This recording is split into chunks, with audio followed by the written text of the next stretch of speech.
Okay. So here in chapter 6, Lord Krishna is going to explain the eightfold yoga system. Is a means to control our mind and the senses. So it is very difficult. It's very difficult for people in general to perform, especially in Kali Yuga, right? We can't sit even for 2 minutes silently. So eightfold yoga system, even though is recommended in this chapter, Dhyana Yoga or Ashtanga Yoga, Lord Krishna is emphasizing that process of Karma Yoga or acting in Krishna consciousness is better. So Lord is also concluding this chapter with a declaration that yogi who strives to be one with God, he is superior than a tapasvi or an ascetic. He's a tapasvi. And higher than even a jnani who gets knowledge. And he is higher than a karmi who just does ritualistic performing. So he says yogi is the highest. And highest among all the yogis is one who is engaging in bhakti, that is devotion of the God. So we have mind, enemy or friend, Ashtanga Yoga 6.10 to 6.36, destination of a successful yogi and unsuccessful yogi, and the topmost yogi. So we will see Arjuna rejects the practice of Ashtanga Yoga, and why is Bhakti Yoga the highest state of yoga? Please raise your hand so that you can read the translations. Bandhuratmatmanastasya evatmainatmana jitah anatmanastu shatrutve vartetatmaiva shatruvat. Yes, Kamlesh Prabhu. Hare Krishna. Hare Krishna. For him who has conquered the mind is the best of friends. But for one who has failed to do so, his mind will remain the greatest enemy. Is mind a friend or enemy? You have to decide, Hare Krishna. You have to decide whether you want a mind to be your friend or enemy. So we all know, right, that people who had everything good, everything favorable going on happening in their life continuously, but still lived a very sad and miserable life, completely in depression. Why? Because their own mind is tormenting them non-stop. It's going through all that hatred, anxiety, depression, stress, you name it, they have it. So that it's not from outside. They are having all the luxuries of the world, but still sad. Like, for example, if someone throws a stone at you, it may hurt for a while, yes, but next day you might have even forgotten about it. But if someone says something unpleasant to you, it will go on like a broken tape recorder. It will continue to keep on tormenting you inside, torturing you inside for years together. Usne mujhe aise kaha tha. Why did he say that to me? That will keep on repeating inside your mind, right? Prahlad Maharaj told his father, Hiranyakashipu, that you don't have any enemies outside, father. Your enemy is inside your mind. So, however, the same mind has the potential of becoming our best friend. How? We have to bring it under the control of the intellect. How? Spiritual practice, right? So what is the takeaway from this shloka? It is that we have to chant. We have to chant. Namasmaranam has to be done 24 hours a day.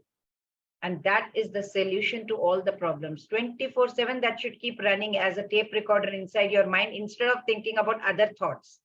If that is happening, then that is the solution to all the problems of this material existence. When Haridas Thakur was brutally beaten in 22 marketplaces, what was he saying?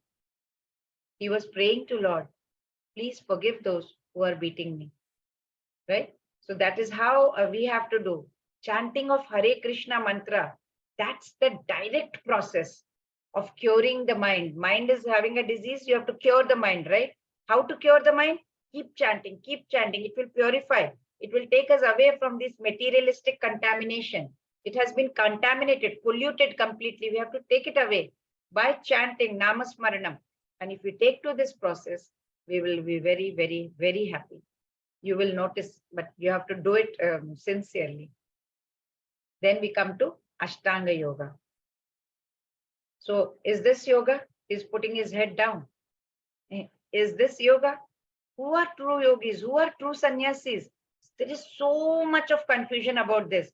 Some Swamiji, they say he is a phalahari, he eats only fruits and nothing else. Some Babaji is a dudahari, he just drinks milk alone. Someone is pavanahari, lives on air only, right?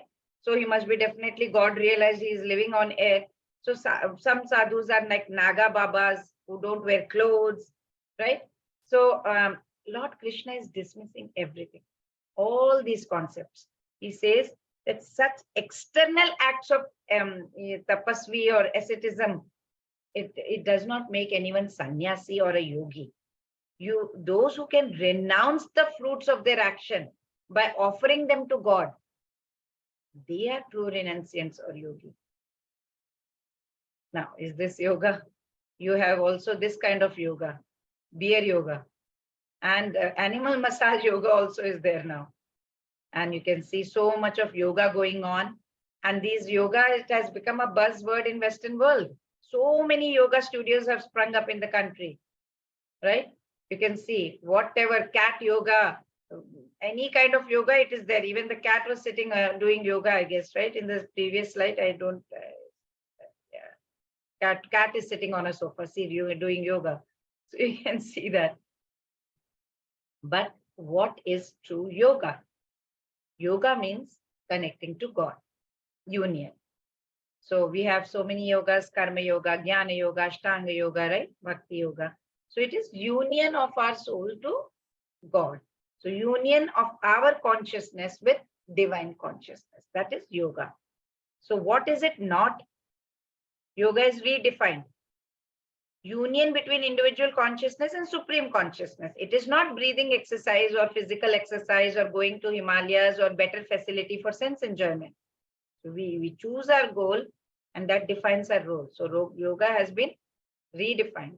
Otherwise, it is not that. It is connection of individual consciousness with supreme consciousness.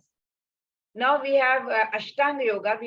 When we do Ashtanga yoga, we have two things, two difficulties that we face. One is physical difficulties, one is mental difficulties. What do you think might be physical difficulties? Anybody might be having any idea? Physical difficulties while doing Ashtanga yoga? Maybe that person is not able to bend his knees back and other things. These are physical Mataji. problems. True. Mental is, we'll be thinking about something which is not relevant. Very nice, Mataji. Thank you so much. So let's see. Samam kaya shiro grivam dharayannachalam stiraha sampreksha nasikagram swam dishashchanavalokayan prashantatma vigatabhihi brahmachari vrate stitaha manas sanyamya matchittaha yukta sita matparaha. Yes, Muskan. Kamlesh, Prabhuji, did you read before? Yes, Mataji, I have read. Somebody else can read. Yes. I lower mine. Yes. Muskan Mataji, please. One should hold one's body, neck, and head erect in a straight line and stare steadily at the tip of the nose, thus with an unagitated, subdued mind, devoid of fear, completely free from sex life, and one should meditate upon me within the heart and make me the ultimate goal of life. Hare Krishna. Hare Krishna. This is the physical difficulty. You have to sit straight. So the yoga process, it is practiced. Why? Why is it practiced? To see and discover the localized form of Vishnu or Paramatma, who is the super soul, the Narayana Swarup in our heart. It is for that reason, not for any other purpose. We have to concentrate, focus the mind on Narayana, the Paramatma. So one who has no program, no goal to realize the Paramatma or Vishnumurti, he is engaged in this mock yoga practice. He is wasting his time. The yoga is only to focus on four-handed Narayana Vishnumurti form. That's it. And Krishna is the ultimate goal of life, and Paramatma Vishnumurti is situated in the heart. He is the object of those who are practicing yoga. To realize Vishnumurti within the heart, one has to, he has to do? He has to completely observe abstinence from sex life, completely.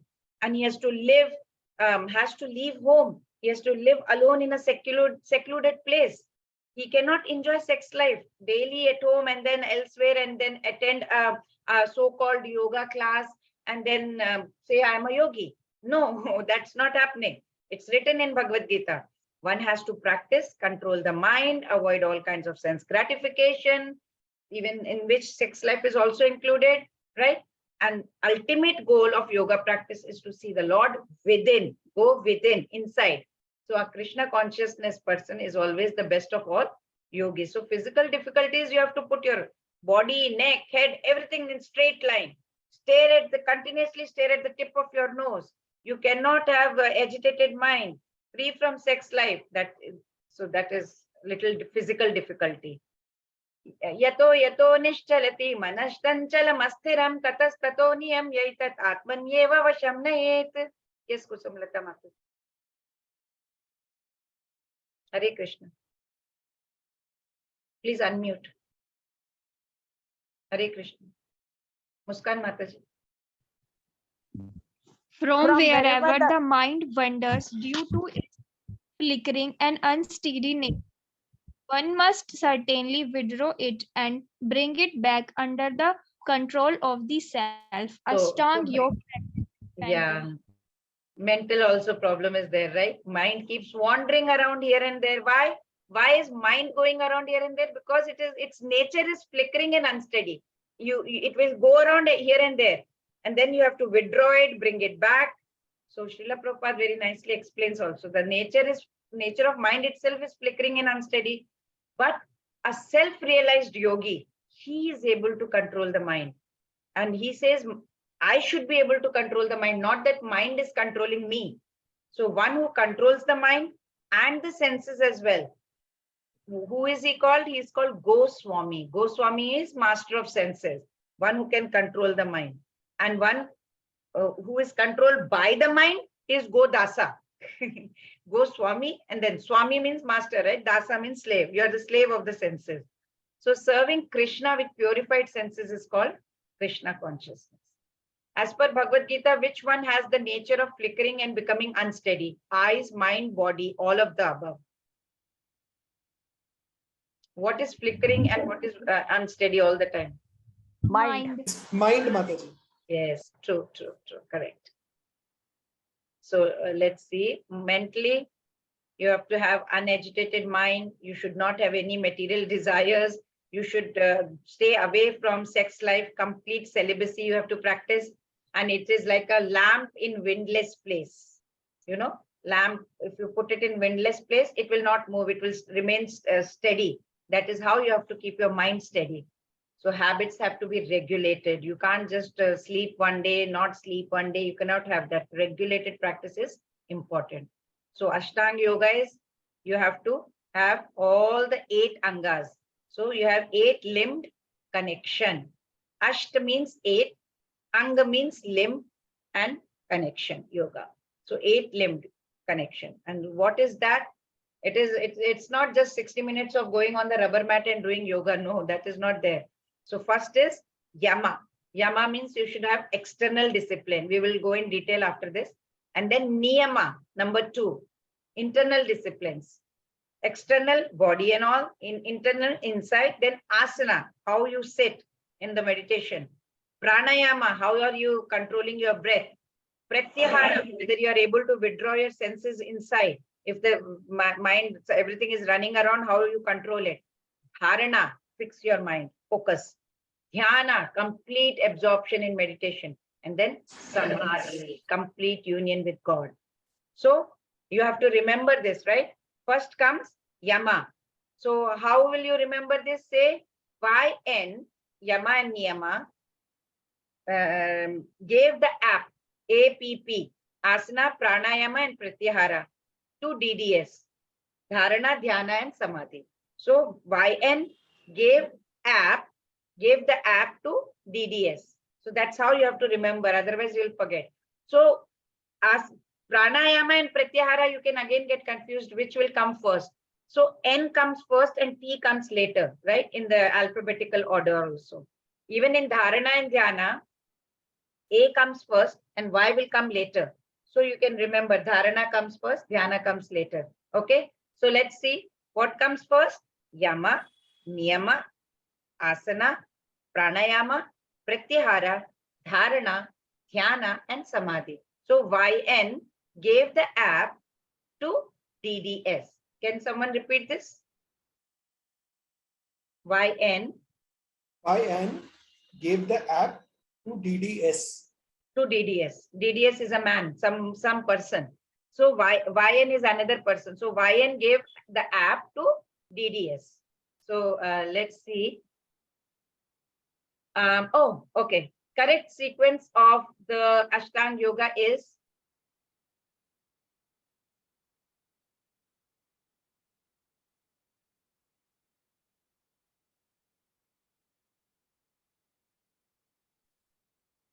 Option A. Yeah, first one, correct. yeah, Lavanya Mataji also gave option A. Yes, yeah, Yama Niyama gave the app to DDS, and in that first comes N, then comes T, and here Dharana A comes first and Y comes later. Yes, true. So it is, the answer is A. You're absolutely right. So you'll remember this, right? Okay. Who will want to read now? Yama. Quick, you have to be very quick. I'll read it. Mataji, Kamlesh. Yes, please. Yama, he should live alone in a secluded place and should always carefully control his mind. Niyama, temperature in his habits of eating, sleeping, working, and recreation.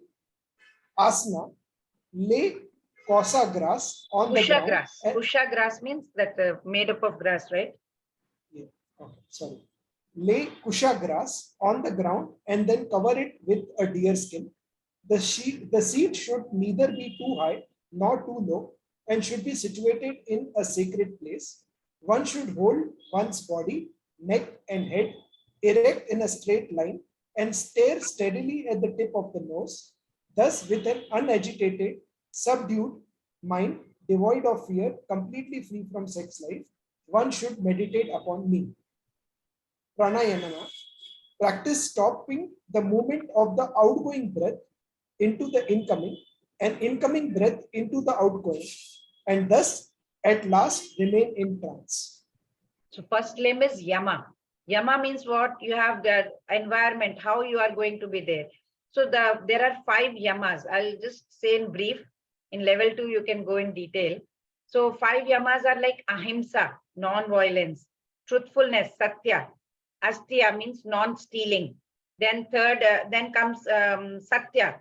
Asatya means non-stealing, Brahmacharya. You have to have that. And Aparigraha means you should not be greedy, non-greedy. You should not keep brooding all the time.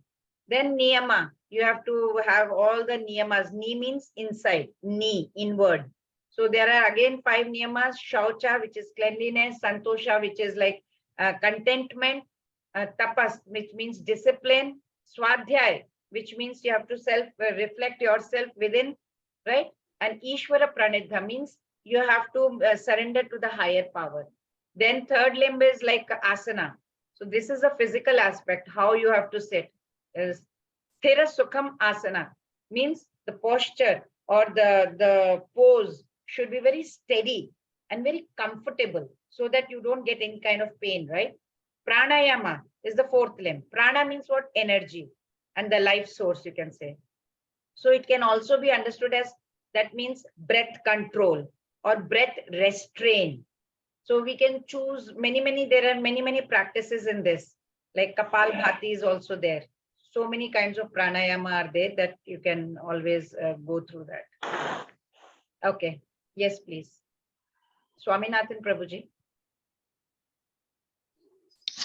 Pratyahara, cessation of material existence. Dharana, disciplines his mental activities and becomes situated in transcendence, devoid of all material desires. He is said to have attained yoga. Dhyana, as a lamp in a windless place does not waver, so the transcendentalist whose mind is controlled remains always steady in his meditation on the transcendental self. Samadhi, one is never shaken, even in the midst of greatest difficulty. This indeed is actual freedom from all miseries arising from material contact. Yes, Hare Krishna, Prabhuji. Thank you. So the fifth limb is pratyahara. Pratyahara. Pratya means withdraw, draw back, draw in. And the second part is ahara. Whatever we take in is ahara, right? So whatever we are taking in is, we are taking in from our eyes, we are taking in from ears, we are taking in from various senses. So you have to withdraw the senses. That means pratya means what? Draw in, withdraw. And ahara means whatever we take in. So we have to withdraw whatever we are taking. So what are we using? We use our eyes to take in, we use our ears to take in, we use our nose, tongue, so many, all senses, right? So we have to try and withdraw that. That's pratyahara. Then comes dharana. Dha means maintaining, or you can say holding.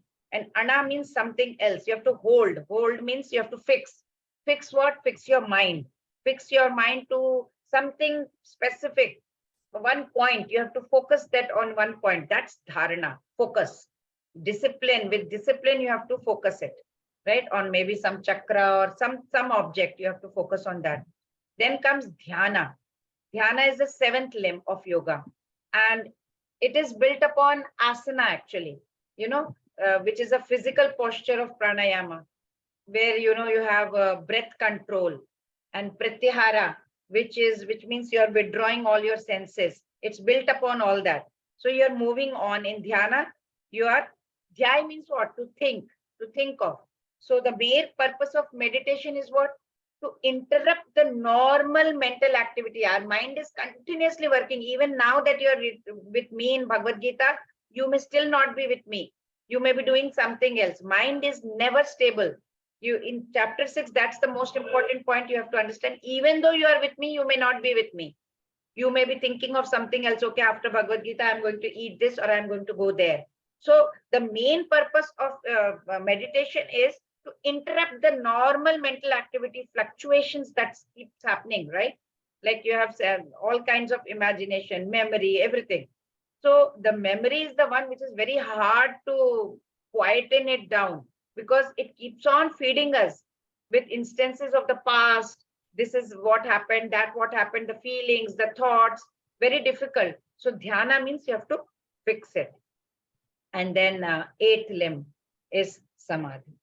We all know samadhi, right? Which means enlightenment or bliss. So if we break the word into half, sama. So the final and last step, it's made up of two Sanskrit words. Sama means same, equal, or dhi means to see. When we see everyone equally, that's the ability. We see Paramatma in everyone. Yeah? Vidya Vinaya Sampanne Brahmane Gavihastini Shunicha Evashvapa Kecha. So the Brahmana sees everybody equally. So that's the samadhi level. You don't have likes, you don't have dislikes. Whether it is like or dislike, it doesn't matter to you. Any habit, it doesn't matter to you. You don't judge anybody anymore. You're not very much attached to anything. So complete bliss. You feel complete bliss. That's samadhi. So are you willing to give this yoga system a try? Do you want to give this a try? Yes or no? You can decide. So we have to be persons who perform karma yoga. They do it in a spirit of humble service to God, right? They don't have any desire whatsoever. So, but even though they may be grihastha, they may be living with a family, they are great yogis as such, right? Real yes. So multitasking, multitasking, what happens when we are multitasking, doing lot of things at the same time, it is very difficult to focus. So it reduces our attention span. So we think that we can do multitasking, but it's difficult because it reduces the attention span. So what do we have to do? Success will come to us by focus. So not by dividing it. Like you can see Arjuna, how much focus he needed to shoot that arrow. So we must also need that focus. Whatever we are doing, just be in that moment. Don't spam your mind by thinking so many things. Now we are in Bhagavad Gita studies. We should concentrate here. Chanchalam himana Krishna pramati balavadridam tasyaham nigraham manye vayoriva sudushkaram. Yes, Kusumlata Mataji, you want to read? Yes, Mataji. No. For the mind is restless, turbulent, obstinate, and very strong. O Krishna, and to subdue it, I think, is more difficult than controlling the wind. Look at the picture. Yes. Mind is like a mad monkey. You can see the monkey, right? So it's like a mind is like a mad monkey bitten by a scorpion. Just imagine, monkey has been bitten by a scorpion and monkey itself is mad. So you can imagine what is happening, how much it moves. So mind is exactly like that. So Arjuna is speaking on all our behalf, right? And he is speaking for when he is describing this troublesome mind. So it is very restless because it is flirting in different directions all the time. Sometimes this subject, sometimes that subject, and it is so turbulent because it is creating. Sometimes you have hatred for something, suddenly you get anger, then you get lust, greed, envy, anxiety, fear. Sometimes you have attachment. So it is so strong because it overpowers our intellect. It just captures our intellect so much that it completely destroys our faculty of discrimination. We can't even make out whether it's right, what we are doing is right or wrong. We are not able to discriminate it during that time. So the mind is also very stubborn, very obstinate. Why? Because the moment it catches a harmful thought, it refuses to let go. It just doesn't want to let go. So Arjuna here is declaring that the mind is very difficult, much more powerful than the wind. What a great analogy, what powerful analogy has been given. No one can even ever think of controlling that mighty wind in the sky. This simile here that has been used, so appropriate. One cannot even capture the blowing wind, and it is more difficult to capture the turbulent mind, he says. He says, maybe I can be able to control the wind, but I can't control my mind. So you can imagine, we can't forget about controlling wind. We are not able to control wind or mind anything. So easiest way to control the mind is, as suggested by our Lord Chaitanya, that is chant Namasmaranam, chant Mahamantra, chant Hare Krishna, the great mantra which has been given to us in all humility, right? We should do it. Ambrish Maharaj, there was this a king called King Ambrish Maharaj. He's a great example. Why? He used all his senses. You can see, he fixed his mind on the lotus feet of Lord. Okay, mind is done. He spoke, mouth. He spoke, tongue. He used his tongue. He spoke on the pastimes of the Lord. Okay. Then nose. He smelled only the flowers and the tulsi offered to the Lord. Legs. He would walk to the temple. His hands. He engaged his hands in cleaning the temple. Tongue. He engaged his tongue in tasting the prasadam offered to the Lord. He engaged his ears for hearing the great pastimes of the Lord. In all these ways, he was engaging his senses completely. They were engaged. So we also must try. We must try and engage our mind fully in Krishna. Only then will there remain no other engagements to disturb our mind. Otherwise, mind will remain disturbed. Something or the other will keep happening, right? Mana Krishna Padar Vindayo. That's what we have to do. Okay. Who is the perfect example of how to engage all senses, hand, legs, head, in service of Krishna? Who was the person? Maharaj Ambrisha. Excellent. You were listening very attentively, Prabhuji. Full points to you.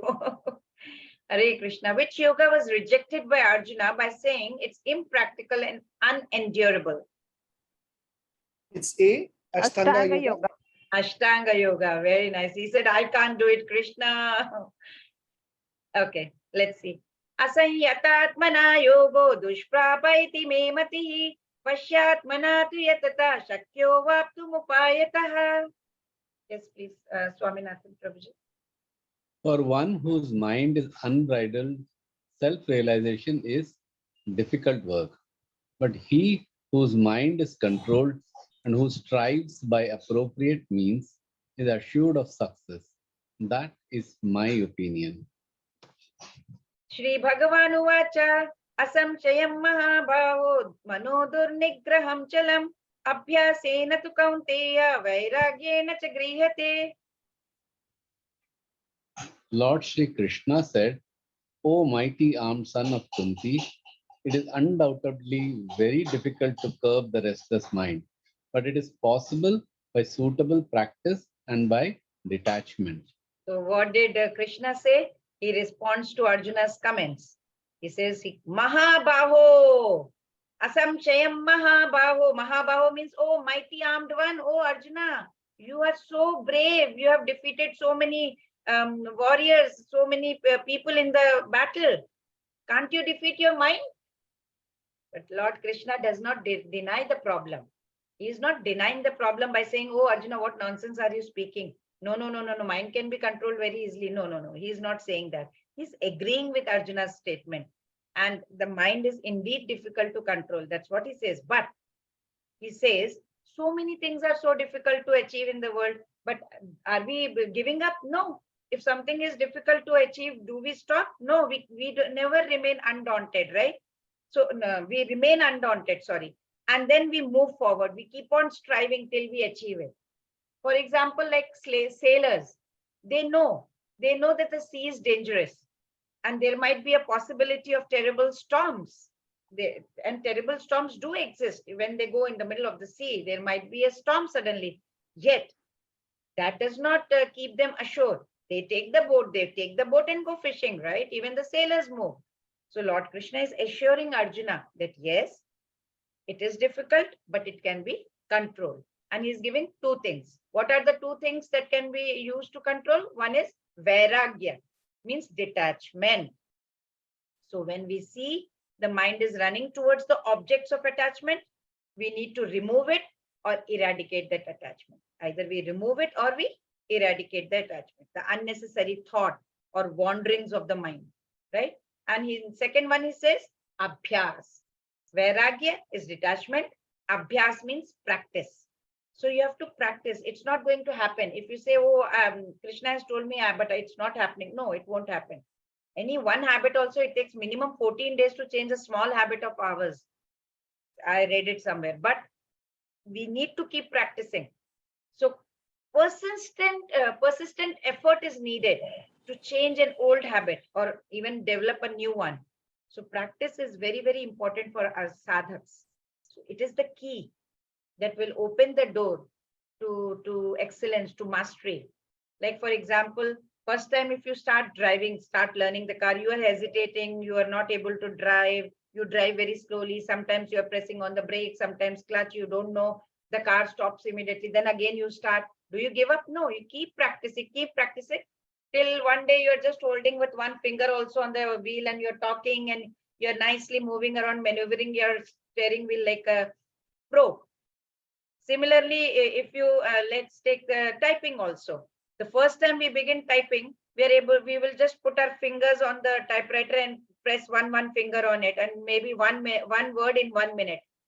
But after 1 year, you see the fingers will be flying on the keyboard. It may be like 80 words per minute. How does this happen? Practice. Same way, the obstinate, the turbulent mind has to be made to rest on what? On the lotus feet of Krishna. How? Through abhyas. You don't feel like, but you have to keep practicing and take the mind away from the world. That is vairagya, detachment. And where should we be detached from the world? But where do you attach it? Attached to the feet of Krishna, right? That is abhyas.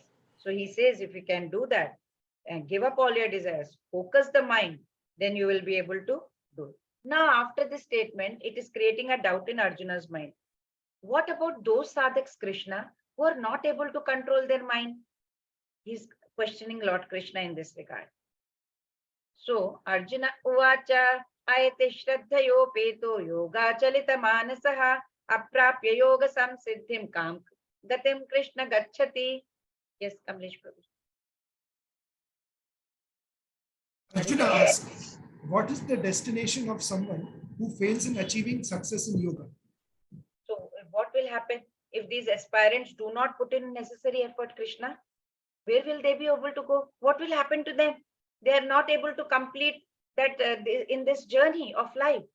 So Arjuna is asking for all of us also, what is the fate of such sadhaks? So Prapya punyakritam lokan shitva shashvati samaha shuchinam srimatam gehe yoga brashto bhijayate. Yes, Swaminathan Prabhuji.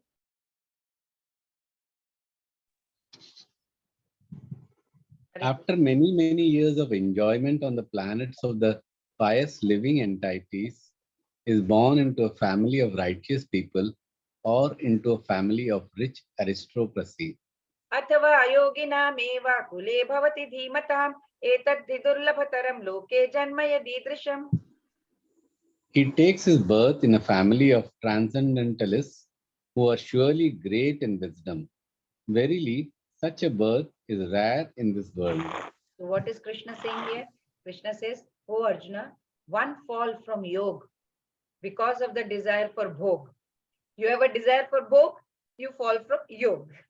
But if a person who has tried some devotional service, not 100% of course, then Krishna is saying over here, he will, after his death, he will go to heavenly planets. He will enjoy there. Whatever time, whatever pious credits he has, he will enjoy for that much time. Then again come down on the earth, but he will be born in a nice spiritual and pious family where he has a chance to move on further in his devotion to Krishna. That's what Krishna says. So if you fall from an advanced position, you are an advanced yogi, but you did not complete it, you are still unsuccessful, then you will be taking birth in a spiritual family. But if you are just a beginner and you have died now, you were trying, we have all started now, suppose I am a neophyte, I'm still in the beginner level, I have not reached that spiritual highest level and very unsuccessful, still it will not be lost. I will go to heaven, enjoy, come back and take birth in a rich aristocratic family. That's how you start thinking, oh wow, he's born into such a multi-millionaire, billionaire son. He's enjoying so much, right? So we keep thinking like that. So spirituality is a win-win situation. If you are in spirituality, you will either go and enjoy and be there or come back in a very pious family or in an aristocratic family. Both situations, it's win-win, right? So you are nothing much to lose. Of course, if you become completely pure, you will go to Golok Dham, nothing to beat that. So Narada is one of those greatest yogi. We have to follow Narad Muni, Narad Muni's footsteps, you know. He was such a great devotee of Lord. If it's not engaged in Krishna, then it will be engaged in Maya. We have only two things, either detached from Maya, attached to Krishna, or attached to Maya and get detached from Krishna. So it's very difficult. So if we cannot do that, then this so-called meditation, then sitting postures, everything is useless. It's waste of time. So Krishna says, be a bhakti yogi. What does he say? Tapasvibhyodiko yogi jnanebhyopi matodikaha karmebhyashchadhiko yogi tasmad yogi bhavarjuna. Yes, Kusumlata Mataji. A yogi is greater than the asterisk, greater than the empress, and greater than the fruitive worker. Therefore, O Arjuna, in all circumstances, be a yogi. So what is Srila Prabhupada nicely explains, you know, he says when we speak of yoga, we refer to linking our consciousness with the supreme consciousness, supreme absolute truth, right? That such a process is named differently by various practitioners in terms of whatever method they have adopted. Like fruitive activities, if you're linked in, linking process is mainly fruitive activities. It's called karma yoga. So fruitive activities, if it is linked, karma yoga. If it is empirical, for example, practical, rational. You get a lot of knowledge. So you're very practical, you know, have that knowledge. So Jnana Yoga. If it is empirical, empirical means what? Practical, pragmatic, rational. Then it is called Jnana Yoga. When it is completely like related to devotional service, then it is Bhakti Yoga. So fruitive actions, if it is linked to fruitive actions, it is, what is it? Linked to fruitive actions, it is Karma Yoga. If it is linked to empirical or like, you know, rational, practical, then it is Jnana Yoga. If it is devotional, it is Bhakti Yoga. Bhakti Yoga. Yeah. So Bhakti Yoga or Krishna consciousness, of course, is the ultimate perfection of all yogas. So Lord has confirmed that the superiority of yoga also, but he has not mentioned that it is better than Bhakti Yoga. He says, yes, this is better than this is better than this. Yogi is greater than ascetic, greater than empiricist, greater than fruitive worker. But he has not mentioned that he is better than Bhakti Yogi, right? So Bhakti Yoga is full of spiritual knowledge. Therefore, nothing can excel that. Fruitive worker without Krishna consciousness, waste of time. So therefore, the most highly praised from yoga performance mentioned is Bhakti Yoga. And Krishna will explain why. Oh, okay. Choose the false one. What is false in all this? If linking process is predominantly fruitive, it's called Karma Yoga. Linking is predominantly empirical, it's called Jnana Yoga. Linking process is predominantly devotional, it's called Bhakti Yoga. If linking process is predominantly material necessities, called Dhyana Yoga. D. Last. Last one. Last Okay. Very true. Very nice. Thank you. Okay. योगिनामपि सर्वेषां मद्गतेन अन्तरात्मना श्रद्धावान् भजते यो मां समे युक्ततमो मतः. Srinidhi Mataji. Hare Krishna Mataji. Hare. And of all yogis, the one with great faith who always abides in me, thinks of me within himself and renders transcendental loving service to me. He is the most intimately united with me in yoga and is the highest of all. That is my opinion. So nicely he has explained. Mad gatenantaratmana, abides in me, thinks of me within himself. Shraddhavan bhajate yomam, whoever with lot of shraddha, lot of faith renders service to me. Krishna is telling this. Mad gatenantaratmana, abides in me, thinks of me. Shraddhavan, with lot of faith, bhajate yomam, and renders service to me. He is the topmost yogi. Among the yogis also, there are karma yogis, bhakti yogis, jnana yogis, ashtanga yogis, right? And this verse, 46.47, it is putting rest to all the debate about which form of yoga is the best or the highest. Lord Krishna is declaring bhakti yogi is to be the highest, superior than even the best ashtanga yogi. What is the example we can think of is like when we speak of world's highest mountains. Say we say Himalayas, of which the highest peak, Mount Everest, that is considered to be the culmination. All the yogas are like Himalayan, range, and the highest one, peak, Mount Everest, is Bhakti Yoga. Similarly, all these yogas, right? So, of all these yogas are Himalayas, and Bhakti Yoga is the culmination point. That is Mount Everest. Same way, Bhakti, devotion, that's the highest power of God. It's such great power. It will bind God and make him our slave. Because God always becomes a slave of his devotee. He loves his devotees to bits. He comes to this earth also for devotees. Killing the demons, he can send his agents. That's not great. But he comes only for those unalloyed devotees of him. He will do anything for his devotees. Only condition is we should love him. We are lacking that. So see, all other yogas are progression towards destination of Bhakti Yoga. So first Karma Yoga, Jnana Yoga, Ashtanga Yoga, and topmost is Bhakti Yoga. So Karma Yoga is the Yoga Rurukshu stage, means just the starting stage. And Yoga Rudha means matured. So that's Bhakti. That's the highest rung of the yoga ladder. Yoga Rudha means the highest one. So Lord Narasimha had told Prahlad Maharaj, he said, you have suffered so much. Your father has tortured so much. I'm ready to give you the boon. Whatever you want, just ask me. So Prahlad Maharaj said, Narsim Dev, my dear master, my dear Lord, I am not doing any mercantile business with you. That I will take something for in return for my devotion. No, no, no, no. This is my pure service. This is not a business deal. It's pure devotion. So that's where we have to reach to. We don't want anything. We just want to completely focus on him.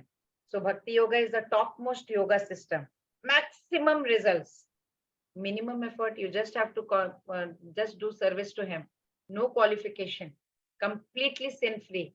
And of course, Krishna takes control. He will take care of us, right? So what is the destination of topmost yogi? Who is the highest yogi according to the last verse of Bhagavad Gita chapter 6, according to Lord Krishna? Ashtanga yogi, one who thinks of Krishna only, one who thinks of Krishna and renders service unto him, none. Siva. See, Yes. see Mataji. Very nice. Thank you. Okay. So we have in Satyuga, we used to meditate on Lord Vishnu. People used to live for 1 lakh years. So they had time for meditation. They could go to the Himalayas. Now it's not possible. We can't even sit for 5 minutes. We'll start thinking what will be I doing after the class. So it's not possible in Kali Yuga, right? In Bhagavatam text 10, it's said that we are less intelligent. Manda sumanda matayo. In this iron age of Kali, if you see Bhagavatam text 10, it will be written, in this iron age of Kali, men have but short lives. They are quarrelsome, they are lazy, they are misguided, they are unlucky, and above all, always disturbed. So we don't have much time. Nobody lives for 100 plus years, right? Our grandparents, our average is like, you can say 70, 80 average. Treta Yuga, they used to do fire sacrifice. In Kali Yuga, that's not possible. We don't have pure Brahmanas to chant mantras. Dwapar Yuga, they used to do temple worship. When COVID-19 happened, nobody could even go to the temple, right? Even now, I don't think most of them want to go also, especially the modern generation. So Kali Yuga, we can chant. So what is the mantra? What is the mantra? All of you can unmute and say. Hare Ram, Ram Ram. Hare Krishna. Hare Krishna, Hare Krishna, Krishna Krishna, Hare Hare, Hare Ram, Ram Ram, Hare Hare. Very good. So nothing should be performed for our sense satisfaction. It should be always in service of Krishna. It will not only help us from the reaction of work, but it will gradually elevate us from the loving towards the feet of God, towards the loving service of the Lord. So you see the lift and the staircase. Now, if you have to, I say that you have to go to the 35th floor. Which one would you prefer to take? Lift or the staircase? Lift. Lift. Natural, right? Because lift is the Bhakti Marg. You chant Hare Krishna, hear Bhagavatam and Bhagavad Gita, sing Kirtan, dance to the melodies of the Sankirtans. You become hungry, eat Krishna Prasadam, rest, talk about Krishna to others. That is Bhakti Marg. Finish. Matchitta madgata prana bodhayanta parasparam katayantascha mam nityam tushyanti cha ramanti cha. The thoughts of my pure devotees, says Krishna, their lives, everything is devoted to me, to my service. And they derive so much of happiness, so much of pleasure, so much of satisfaction and bliss. And they are talking about me to one another. They are enjoying that. So they just take Krishna's name and go to his abode, right? So with various kinds of yoga poses, Shirshasana, everything so difficult. Will we reach the top? No. Why? We don't, because by the time we practice all the 8 limbs of yoga with a lot of discipline, following the celibacy, going in a secluded place, restraining our mind, pratyahara, dharana, everything, it takes us so much time. By the time we completely control all the 8 limbs of yoga and reach till samadhi, our body itself will become samadhi. Means our soul will leave the body and go. That much time it will take if we take the stairs. So that stairs is other yogas and lift is Bhakti Marg. What is mantra? Man means mind. Tra means to deliver. So it is what delivers to the mind. Mantra means something that delivers to the mind. Hare Krishna mantra, Maha mantra. It's Maha mantra, so definitely it will deliver very well to the mind.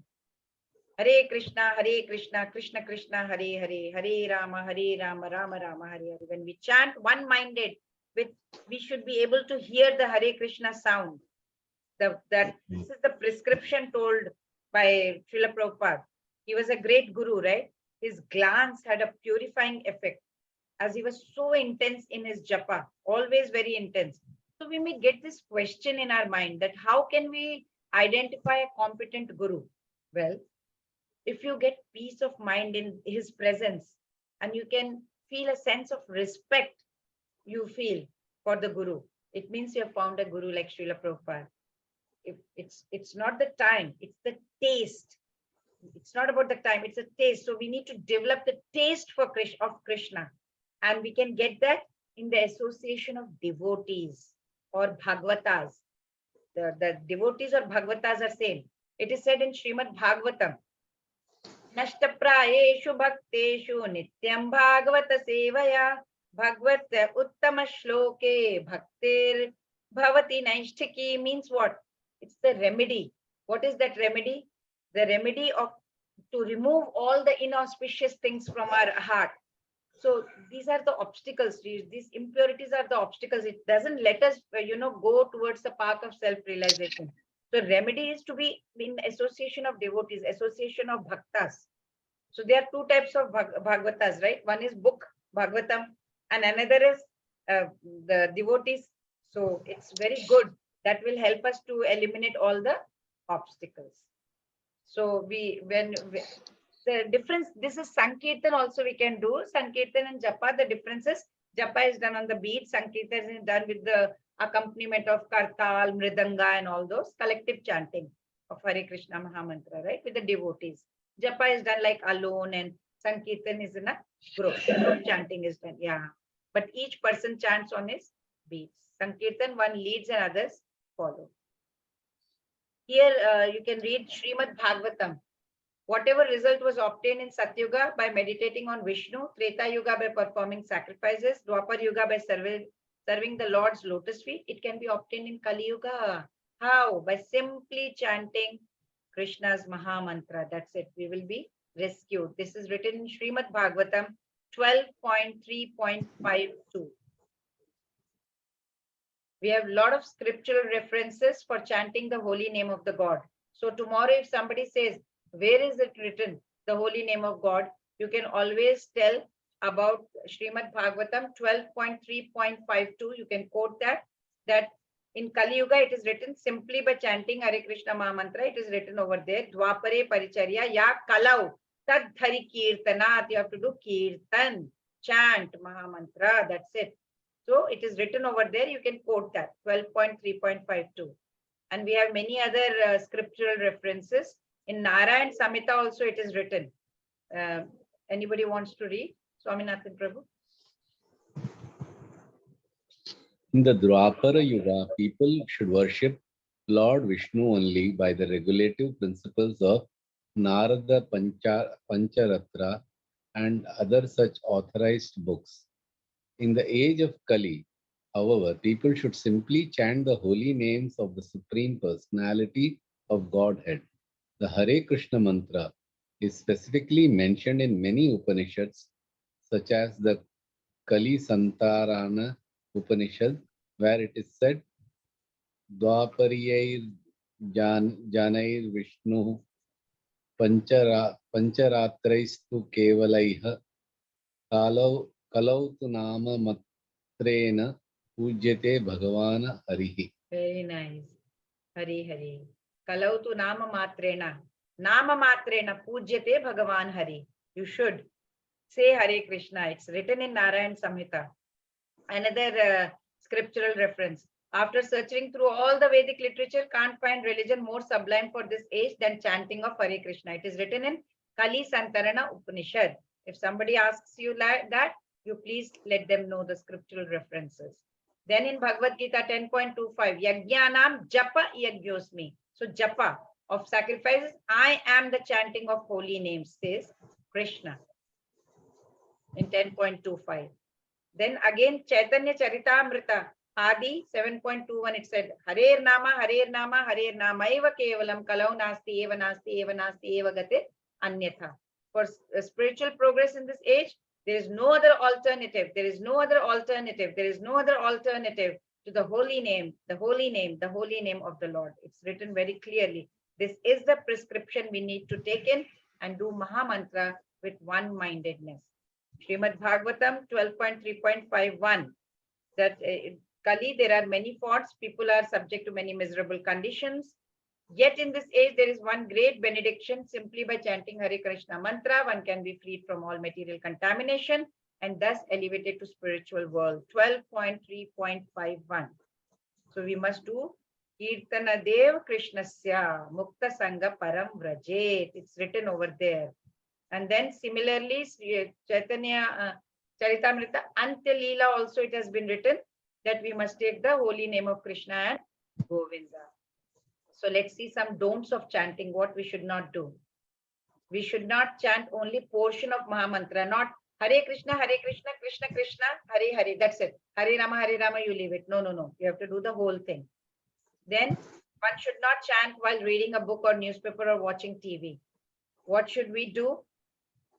We should chant Panchatattva mantra before starting to chant. And what is that Panchatattva mantra? Jai Sri Krishna Chaitanya Prabhu Nityananda Shri Advaita Gadadhara Srivasadi Gaura Bhakta Vrinda. Then Hare Krishna Krishna Krishna Hare Hare Hare Rama Rama Rama Hare Hare. Everyone please unmute and say this.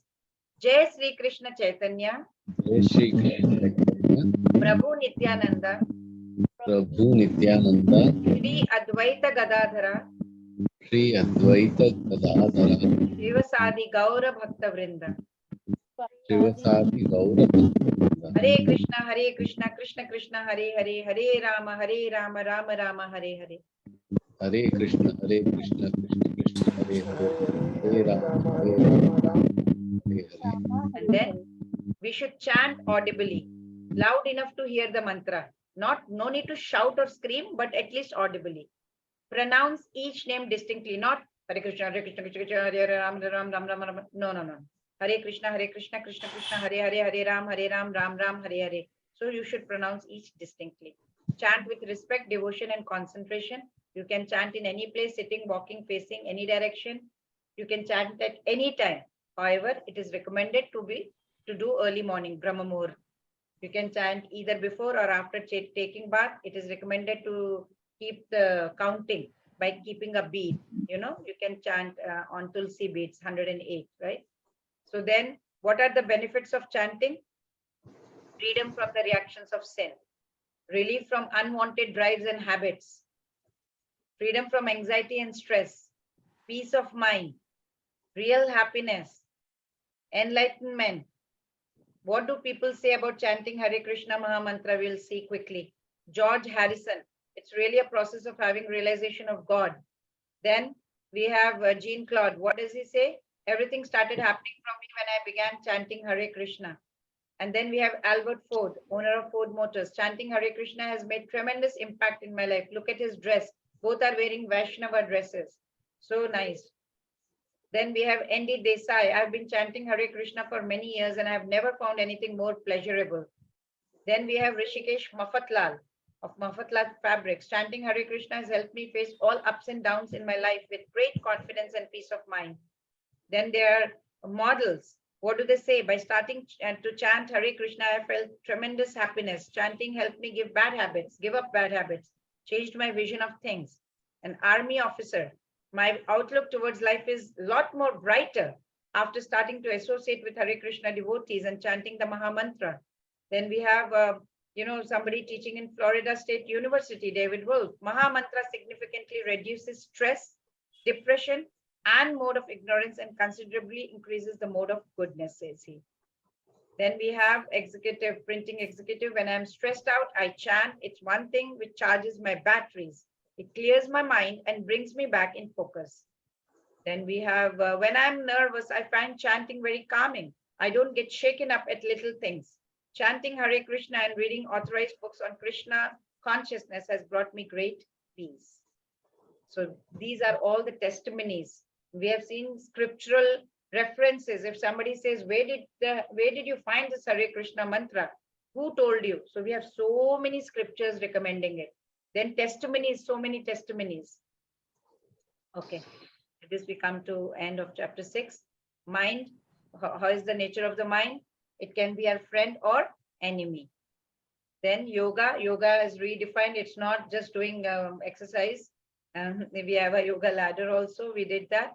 And then Ashtanga yoga, we had mental requirements and physical requirements. Physically also, it's not easy to sit in that posture. Mentally, the mind gets quite disturbed. Arjuna says, it's not possible for me. Chanchalam Himana, Krishna says, Arjuna. Then he says, what happens to those, Krishna, who are not able to 100% finish their yoga?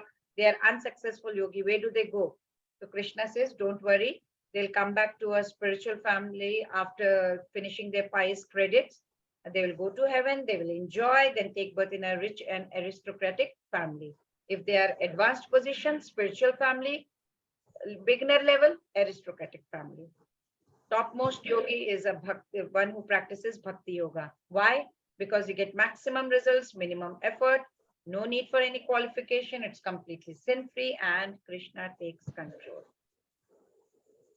So Hare Krishna, everyone. We have finished. So Vancha Kalpatarupyashta Kripa Sindhubhyeva Patitanam Pavanebhyo Vaishnavebhyo Namo Namah. Let's all do Hare Krishna. Hare Krishna, Krishna Krishna, Hare Hare, Hare Rama, Rama Rama, Hare Hare. Hare Krishna, Krishna Krishna, Hare Hare, Hare Rama, Rama Rama, Hare Hare. Hare Krishna, Krishna Krishna, Hare Hare, Hare Rama, Rama Rama.